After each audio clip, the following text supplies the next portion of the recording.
अगर कन्हैया इस आंगन में आया तो नतीजा बहुत बुरा होगा। बेटा तो हमारे जब बुढ़ापे की फायदा उठा रहे हो, उठाए ले। सुनो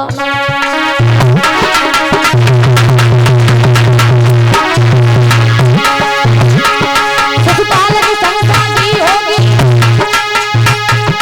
अब नहीं आना जाना होगी। दूल्हा बन के आएगा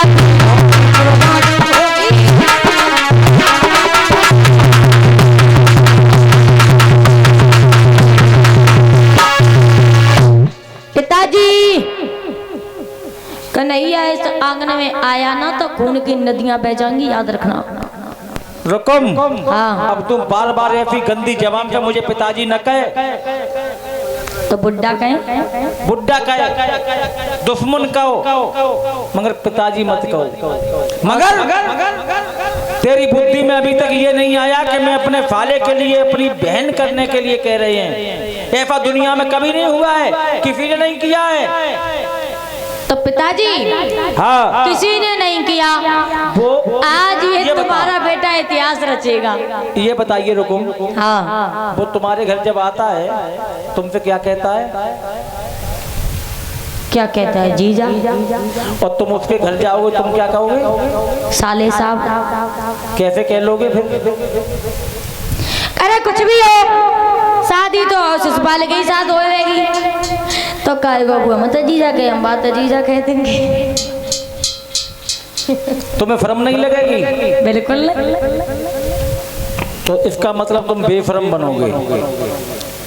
नहीं, चाहे तुम कुछ भी कहो, लेकिन शादी होगी ससुराल के साथ में। और अगर कन्हैया आंगन में आया, हजारों बच्चे अनाथ हो जाएंगे, हजारों औरतें विधवा हो जाएंगी, हजारों वीरों की कुर्बानी हो जाएगी। और एक बात और सुनो, कन्हैया आंगन में आएगा तो बहन की डोली बाद में इस घर से और इस घर की दहली से सबसे पहले तुम्हारी अर्थी निकलेगी।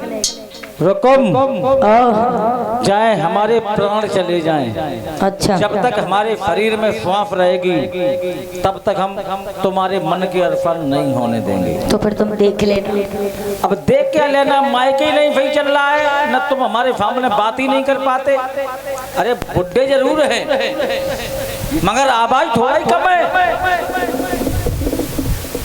बुढ़े में दम तो अभी भी सोच लो, अपनी बुद्धि पे जोर दे लो। साले के लिए कभी अपनी बहन नहीं करते, हम करेंगे।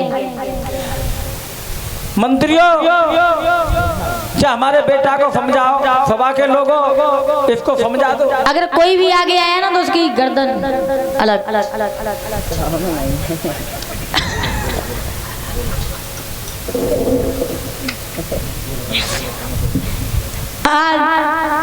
रुकम।